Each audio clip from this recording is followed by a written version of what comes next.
I am Girlie Sunduran. Today we will talk about the Republic Act 9262, the Anti-Violence Against Women and Children.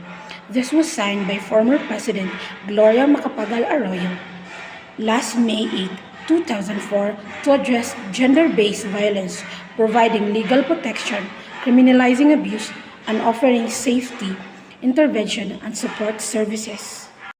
The Anti-Violence Against Women and Children, or VAUSI, acknowledge various of violence against women and children, including physical, sexual, psychological, and economic abuse. Physical violence involves any act causing bodily or physical harm to a person, while sexual violence includes any sexual act against a woman or a child without a consent. Examples of these are rape, sexual harassment, or sexual coercion, while psychological violence comprises acts that cause psychological or emotional harm.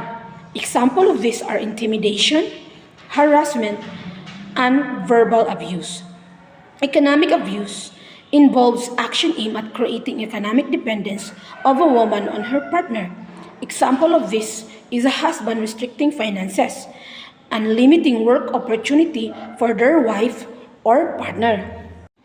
The battering victims have the right of legal defense assistance, protection, support, and confidentiality, as well as the ability to use the long-term abuse experience as a defense.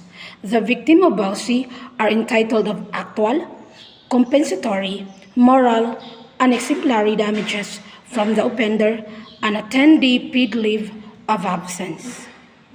The penalties are depending on the offense: an imprisonment not lower than 6 months and a penalty of 100,000 to 300,000 pesos.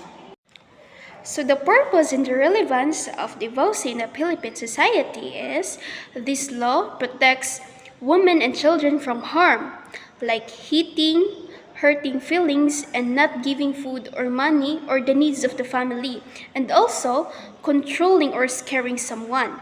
This law makes us sure that we are feel safe and respected. Many women and children suffer from violence, especially in their homes. This law gives them help and protection and teaches people that hurting others is wrong.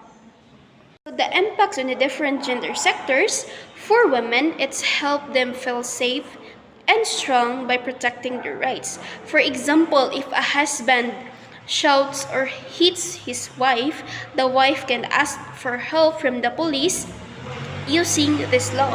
For children, it helps them feel safe from the violence and grow up in a better home.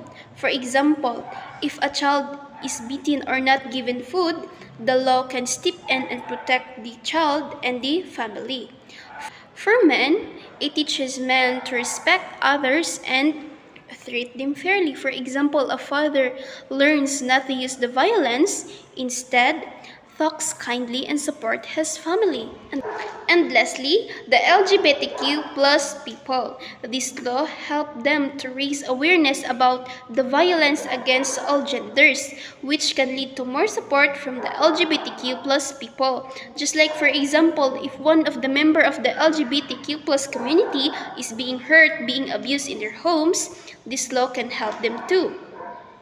So, in short, the VAUSI is here to protect the people from harm, teaches respect, and makes home safer and happier for everyone. Hello everyone, I am Neil Quente Dulsa, and today I'm going to be presenting to you the 4 kinds of violence that falls under the RA 9272, also known as the Violence Against Women and Their Children Act.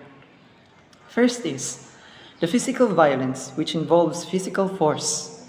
In real-life situation, this may include situations when a boyfriend hits their girlfriend in a heated argument, or when a husband inflicts physical damage to their wife or to their children.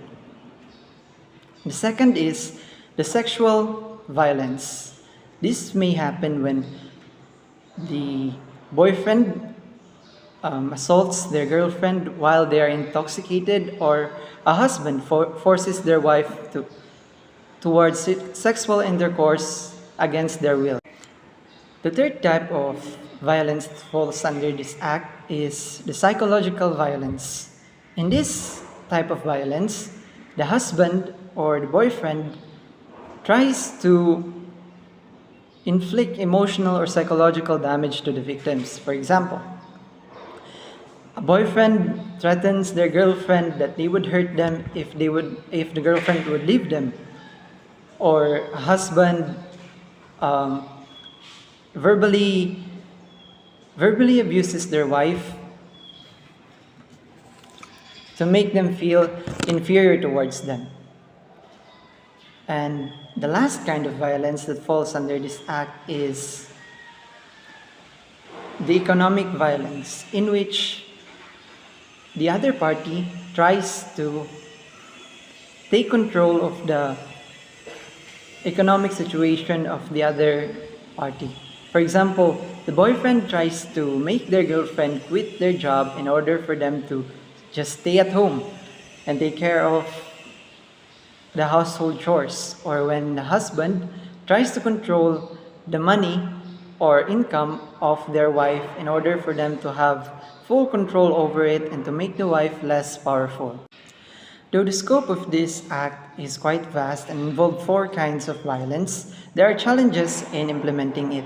The first challenge is that the victims and the perpetrators lack awareness of this law. The victims don't know their rights and could not fight back, while the perpetrators just don't know that what they're doing is wrong and do not really fear the law, even if they somehow know a little about it.